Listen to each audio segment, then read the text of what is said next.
Nous, c'est Camille et Sébastien. Ça fait 13 ans qu'on est ensemble et on a toujours voyagé. Depuis plusieurs années, nous avons un projet commun, faire le tour du monde. Le projet est devenu réel et on est actuellement au Népal. Au milieu de notre tour d'Asie du Sud-Est, on a décidé de faire un aller-retour de 2 semaines au Népal pour une bonne raison, faire un trek. Ici, on est trop content de rejoindre nos copains, Apo et Julien, avec qui on a participé à notre premier trail l'été dernier à Chamonix. Quand on leur a annoncé l'ajout du Népal à notre itinéraire, ils ont rapidement été intéressés par l'idée et les voilà donc en vacances pour 3 semaines au Népal. Apo avait déjà visité ce pays puisque sa sœur y a vécu 1 an, mais elle n'avait pas fait de trek. Quant à Julien, c'est sa première fois ici. Pour ce trek, on est passé par une agence. Étant donné que c'était notre première fois, on ne se voyait pas le faire tout seul. On a fait pas mal de recherches pour trouver l'agence qui nous convenait, mais aussi le trek qui nous séduisait le plus. On s'est rejoint à Katmandou et avec Camille, on y passera en tout 3 jours. 1 jour avant le trek et 2 jours à la fin. La ville nous met direct dans le bain. C'est très éloigné de ce qu'on voit depuis 3 mois en Asie du Sud-Est. On est hyper content de voir autre chose. Ici, tout change. L'architecture, les gens, mais aussi la nourriture, ce qui n'est pas pour nous déplaire. On se retrouve à nouveau attiré par plein de petites choses qui ne nous marquaient plus tant que ça dans les pays précédents. On n'a encore jamais visité l'Inde, mais on trouve que le mood est assez proche. On retrouve également des similarités avec le Sri Lanka que nous avions visité en 2021. Lors de ces quelques jours à Katmandou, on visite les lieux emblématiques de la ville comme l'iconique Stupa. Évidemment, c'est assez touristique, mais assez sympa et il y a plein de rooftops autour de la place qui permettent d'avoir une vue très chouette sur ce stupa et tous ces drapeaux de prière accrochés. On enchaîne avec un endroit sacré où les corps sont brûlés une fois les personnes décédées. Ce lieu de crémation a des petits airs de Varanasi en Inde, en plus soft. On n'a pas vu de crémation lors de notre visite, mais on lira plus tard qu'elles ont lieu plutôt en fin de journée, vers 18h.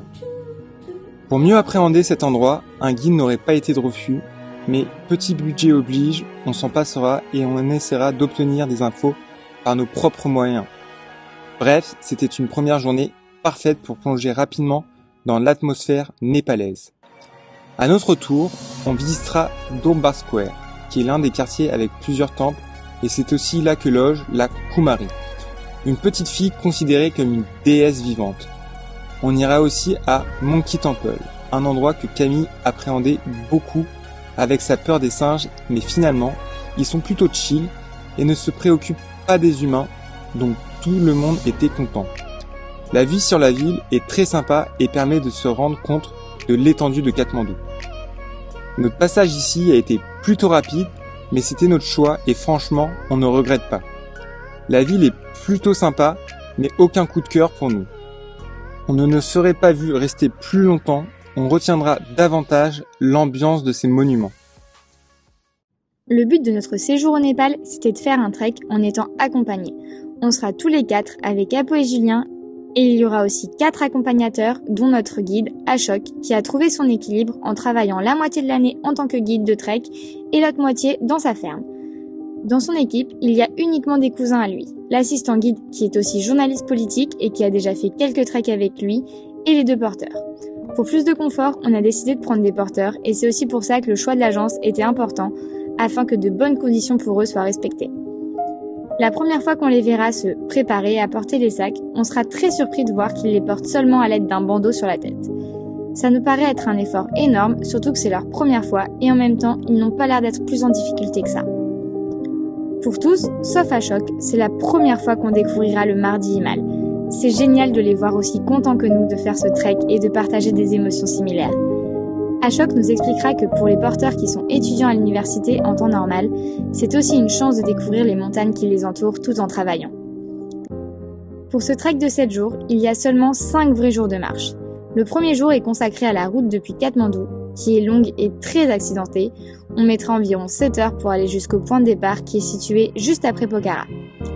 Après, on marchera même pas 1 heure jusqu'à l'Australian Base Camp. Et on va pas se mentir, ça fait du bien de se dégourdir les jambes. Par contre, on n'a pas trop de chance. La visibilité est assez mauvaise et on ne verra pas grand-chose. Le deuxième jour, on marchera essentiellement au milieu des rizières en terrasse qui nous entourent à perte de vue.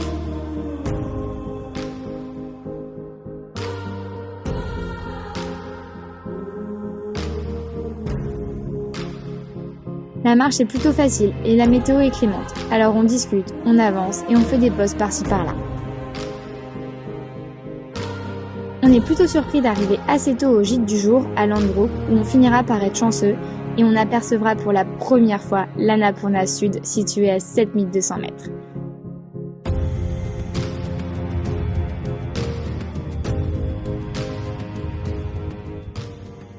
Déjà on fait celle-là. Le troisième jour, on commence à avoir de belles et longues montées, mais encore une fois, avec un beau paysage, ça passe tout seul. On évolue dans un paysage un peu brumeux, presque mystique, au milieu des rhododendrons. C'est la fin de saison pour ces arbres, mais quelques-uns persistent encore à avoir quelques belles fleurs pour notre plus grand bonheur. Au vu de la météo, ce qui devait arriver arriva. Il commence à pleuvoir. Mais par chance, on est déjà arrivé au gîte.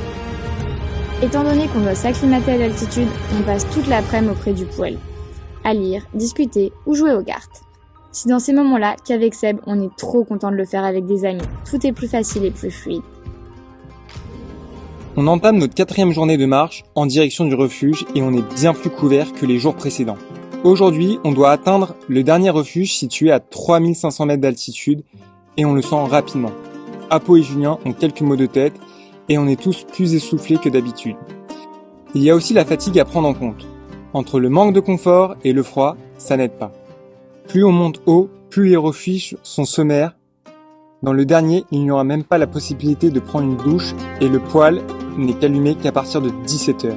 Économie de bois qu'il faut monter jusqu'à là oblige. Alors évidemment, en arrivant en fin de matinée, on va avoir bien froid, surtout Camille. En plus, on ne bouge pas trop à part de temps en temps pour sortir la tête quand il y a des éclaircies qui nous permettent de voir rapidement les différentes montagnes qui nous entourent. Et quand c'est le cas, c'est vraiment dingo.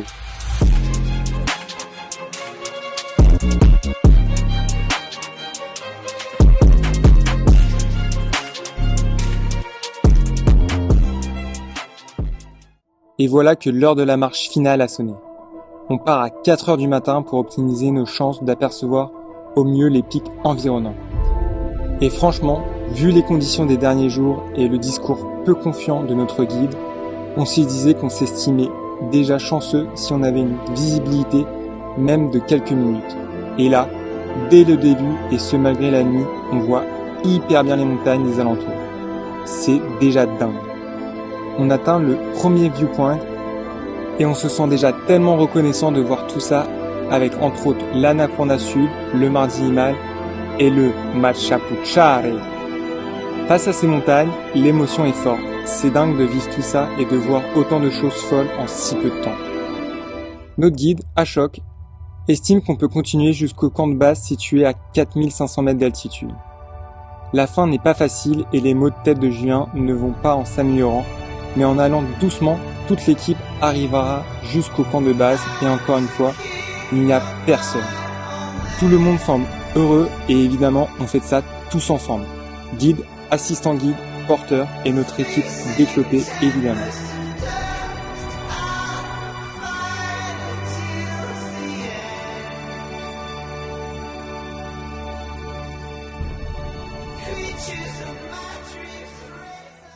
Après avoir monté tout ça, il faut ensuite redescendre.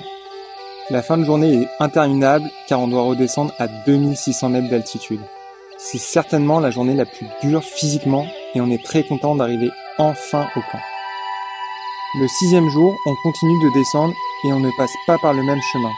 Cette fois, on marche à travers les plantations de thé. Notre dernière soirée est prévue dans la homestay de Hama, à Luang, et on retrouve un vrai niveau de confort. 2 chambres avec un lit double, salle de bain privée et eau chaude. Un luxe qu'on ne connaissait plus. Toute l'équipe se met en 4 pour nous pour un énième dalbat au menu. On savoure particulièrement puisqu'on sait que c'est le dernier. On aura aussi l'occasion de goûter le Mustang Coffee, café, beurre et alcool. On aime ou on n'aime pas, mais en tout cas, on fait la fête tous ensemble et c'est génial. En plus, on sait que c'est les derniers jours. À part le petit arrêt à la fabrique de thé, on a à peine 30 minutes de marche avant de prendre le van pour entrer à Pokhara. C'est vraiment une expérience qu'on a adorée du début à la fin. Et vivre ça avec nos copains rajoute un petit truc en plus. En termes de difficulté, on a trouvé que c'était très soft, même parfois un peu trop. On aurait bien fait un peu plus de marche chaque jour, mais bon, il faut faire attention à l'acclimatation. Avec du recul, 1 ou 2 jours de marche supplémentaires aurait aussi été une bonne option, même si de base, je voulais pas quelque chose de trop long. En tout cas, ça nous donne des idées pour le futur. Peut-être qu'on reviendra plus tard pour faire le fameux Everest Base Camp, qui sait. Une fois sur Pokhara, on a un rythme très chill et on fait pas forcément d'efforts pour faire des trucs chouettes et découvrir la ville plus que ça. On en profite aussi pour faire toutes nos petites tâches, comme se couper les cheveux pour Seb, les vidéos, les lessives et prévoir la suite du voyage. C'est aussi là qu'on dira au revoir à Apo et Julien qui continuent leurs vacances vers Chitwan pour faire un safari. On les retrouvera dans un peu moins de 8 mois maintenant.